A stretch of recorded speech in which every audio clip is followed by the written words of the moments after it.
to do this kind of work you've been doing in all this complexity and both technological and otherwise, what kind of training and education do you get? In other words, how do you make an engineer? What kind of curriculum does an engineer follow at the college? Wow. So first and foremost, I mean, you can't call yourself an engineer without that degree, right? So you need to get your bachelor's of science Formally. formally.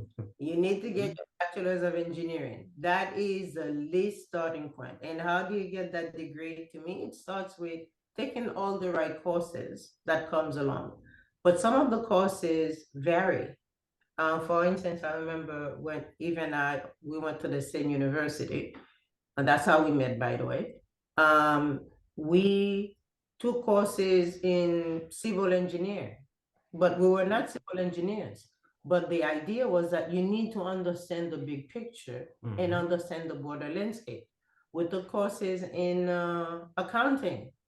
Why are you taking accounting courses if you're taking engineering? It's because you need to understand the financial impact. We took a lot of math courses, a lot of science courses, a lot of biology courses, a lot of physics courses, right? So it requires somebody who's willing to try and learn different thought process, different ideas. And then ultimately, when you merge all of them together, you'll come away with that bachelor's of science or bachelor's of engineering degree. But that doesn't automatically make you an engineer. Right? So So what does make you one?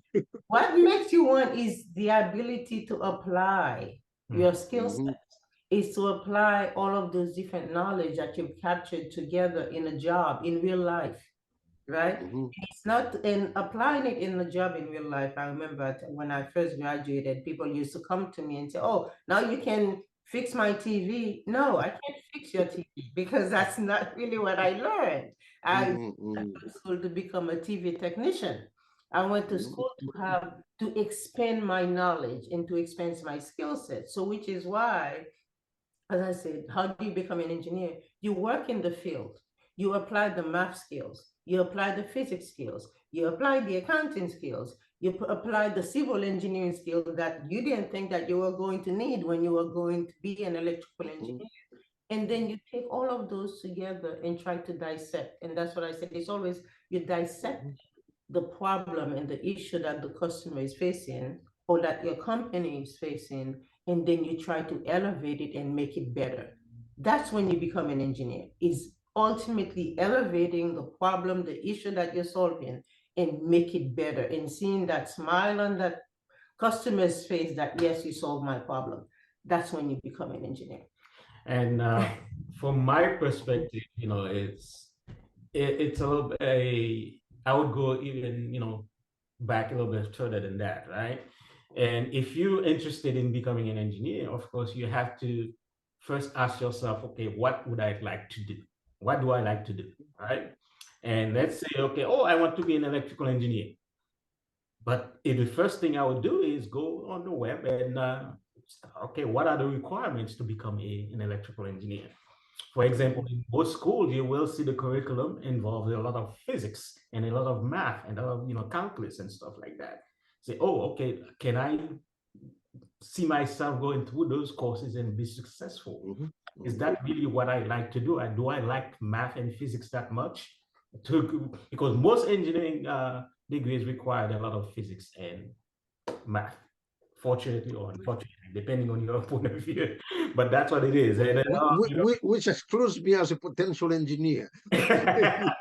But I don't, and I would disagree to that, right? I would actually no, disagree. let me finish what I was saying. Not just Thank because you. you see yourself that being good at math and physics, that wouldn't be your, that's not, it's not a requirement.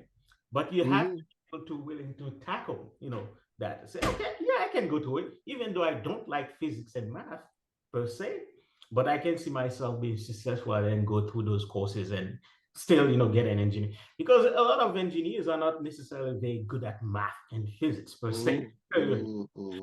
But math and physics, what they do for you is, the thought process of solving a problem methodically, right? Step each step and so on and so forth. And you learn how to think that way, especially in physics, there's a thought process that go, into solving problems and stuff like that. And that's what they want you to acquire. And if you can see, oh, okay, that's what I'm trying to learn. I'm not trying to be a physicist, or anything like that. I get So I those get you. are the things that you have to be fundamental. Okay, that's what I like to do. If you want to be a chemical engineer, okay, I love chemistry. I want to be a bioengineer. I love biology and I love engineering. And I those, get you. so you have to go through and do your research and, at first.